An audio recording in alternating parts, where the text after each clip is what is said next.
मूर्ख मां के प्यारे बच्चे की मां के सामने बलि चढ़ाता है, मां उसके धन जन बुद्धि बल ऐश्वर्य सत्ता इस सब का नाश कर देती है। ध्यान देना, ये जो मुर्गा मुर्गी बकरा बकरी माता के सामने चढ़ाते हैं कि हम मां प्रसन्न हो जाएगी।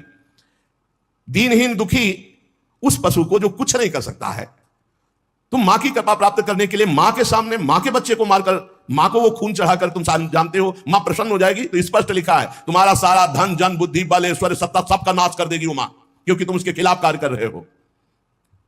मां कब प्रसन्न होगी? जब तुम अपने धन बल से बुद्धि बल से शरीर बल से दूसरों को सुख पहुंचाओगे, क्योंकि दूसरे सब मां की संतान है। मां तुम्हें गोद में बैठा लेगी जब मां की आज्ञा के अनुसार चलोगे, और वही सब शक्तियों की स्वामिनी वो तुम्हारे अंदर शक्ति जागृत कर देगी। बलिदान करना है, निश्चित शास्त्रों में आज्ञा है बलि की, बलि चढ़ाना है, लेकिन काम की बलि चढ़ाना है, क्रोध की बलि चढ़ाना है, लोभ की बलि चढ़ाना है, असत्य की बलि, इंद्रिय विषय विलासिता इसकी बलि चढ़ाना है। तुम मां से प्रार्थना करो तुम्हारी बुद्धि शुद्ध हो जाए, मां की चरण रज से तुम्हारे अंदर आसुरी भाव उसकी बलि चढ़ जाए।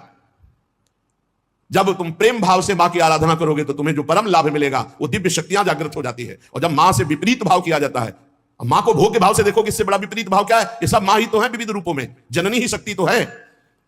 फिर कोई ये प्रश्न कर सकता है, बड़ा सुंदर है, कि मां के हाथ में नरमुंडों की माला है और मां जिह्वा में रक्त लगाए हुए है, तो अगर मां को अगर बलि पसंद नहीं तो क्यों काटा? महिषासुर को मारा, चंडमुंड रक्त बीज, बहुत से शुंभ निशुंभ बहुतों को काट काट के ढेर लगा दिया। क्या वो मां के पुत्र नहीं थे? क्या आप हमें बलि के लिए निषेध कर रहे हैं तो क्या मां को खून नहीं प्यारा?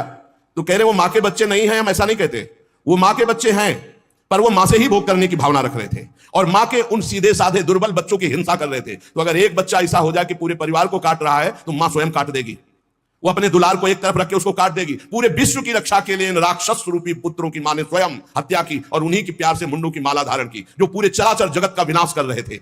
पूरे चराचर जगत को कष्ट दे जो बालक, तो मां समर्थ होते हुए कैसे बर्दाश्त कर सकती है? इसलिए निरपराध ये बकरा ये मुर्गा किसी को कष्ट नहीं दे रहे। अगर तुम्हें बलि चढ़ानी है तो अपने काम क्रोध लोभ मोह मद मत्सर की इनकी बलि चढ़ाओ, अपनी वासनाओं की बलि चढ़ाओ, अपनी जिह्वा रसेंद्री की बलि चढ़ाओ कि हम ऐसे गलत भोजन नहीं करेंगे, जनेंद्री हम किसी माता की तरफ कभी हम गंदी दृष्टि नहीं रखेंगे, सब में भगवत भाव रखेंगे। जो इन सीधे साधे पशु पक्षियों की बलि चढ़ाता है तो भगवती फिर उनका विनाश दूसरे रूप में करती है। इसलिए उपासक किसी भी तरह से कोई आसुरी प्रवृत्ति वाली उपासना न स्वीकार करे, कोई आसुरी प्रवृत्ति वाले आचरण न करे, किसी भी शक्ति को मंजूर नहीं। शक्ति सबको चाहिए, चाहे किसी भी मार्ग में चलने वाला हो, शक्ति सबके अंदर जागृत होती, बिना शक्ति के